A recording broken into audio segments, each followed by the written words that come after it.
Hey, how's it going, everyone? Welcome to the Technologist News, and this is more of a segment, an episode, mostly of myself vlogging and letting you know about a bunch of things that have been happening since my last video. Everything from this whole debate between strong encryption and no encryption, and surveillance states situations, and related. So I'm going to talk a little bit about that. Then I'm going to talk about the concept of cyber warfare. And then I'm also going to talk a little bit about some other articles that kind of came to interest of mine. So we'll see how long I can get to those and see if I can go right through them, because I know they're very complex issues. I mean, our governments are essentially losing their heads. Let's be real. They don't know what to do about protecting us and not protecting us. And when I say that, that's kind of mostly my opinion, but what they're essentially saying is, hey everybody, would you like your rights to be reduced? Would you like encryption to be reduced? And would you like us to 24/7 have the opportunity and potential to spy on you so we could stop criminals? I mean, you have nothing to hide, right? So it shouldn't be an issue. Well, it is an issue, at least in Canada. This is our charter rights and freedoms that I have here in Canada, just like how the United States has their amendments and their constitution that states that you have the right to free speech. You have the right to feel secure. Security is a big idea, is a big thing, and should be respected. And just because governments have the tools and the powers that be to essentially do these and the money to do these things doesn't necessarily mean they're right. And that's why this whole big deal about encryption is happening a lot now. Especially, it's a very important topic, something you should probably make sure you're up to date with. But essentially, from how I see it so far, in a nutshell, quickly I can tell you, is we all know terrorism is a very frightening thing. We all want to be safe. We don't like to be scared. But though we are afraid of these situations happening, and we want to do whatever we can to our best of our ability to prevent and stop these things from happening, reducing our rights and not in favor of your own legal right to feel safe and secure through encryption will not help the situation. It's almost like having a disease. You're being given a prescription medicine to cure that disease, and then you decide, well, I don't like taking pills, though. Screw it, I ain't taking that.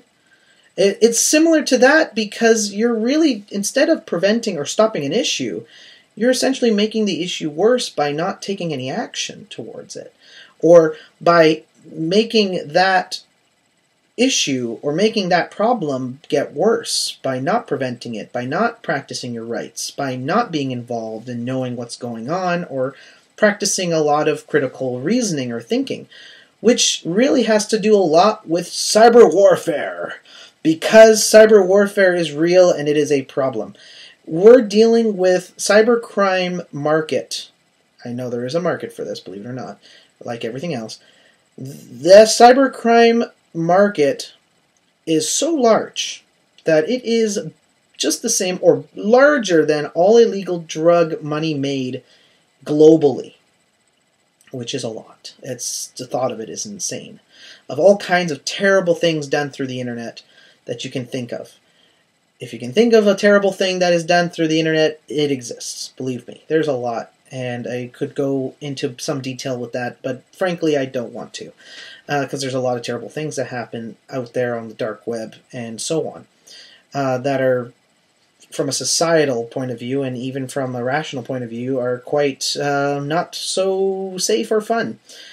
So we really have to talk about it more and keep this conversation going in a fruitful manner, because we are now in an information age where inevitably we're going to now have a lot of development on the Internet of Things, which is already existing. We're going to have autonomous cars in the near future. We're going to have all kinds of technology help us with all kinds of industry. In every industry you can think of, there's going to be some kind of technological movement. And so the better that we can get this message across and debated and come to a consensus on what we're going to do about our legal rights versus our safety, or how we can make the two work together, is a big deal, and we should get to it and figure it out so that our future in technology and our future for our grandchildren isn't so brutal. Similarly to how we are doing the best that we can right now to deal with climate change, for example. There's some people who believe it, there's some people who don't to a certain degree, but we both agree, whether you're right or left wing, we both agree that we only have one planet. And it is our moral obligation, just like how we take care of ourselves, keep ourselves clean, feed ourselves, take care of our family. It is kind of a bit of an obligation for us that we do our fair share, that we pay our fair share, that we do our fair share to protect the one planet that we got. It's not like we have 10 other Earths next to us or something that we can just jump onto if this one sucks.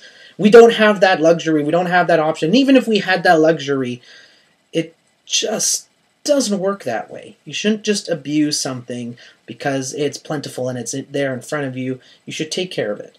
That's essentially the idea, and it's the same way applies to technology in terms of the cyber warfare. We have to do our due diligence, we have to follow our protocols, but we also need to innovate and find ways to keep ourselves safe without compromising the future of innovation, without compromising our own safety.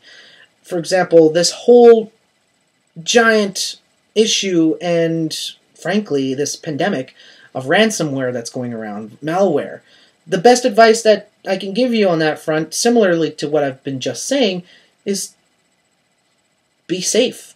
Practice safe, make sure that you put your best foot forward in terms of really giving yourself a moment to think, why am I being sent this email from someone I don't even know? Maybe I shouldn't click on it because it might contain something that could potentially give me malware or hurt me in some way, or I could become a victim of fraud.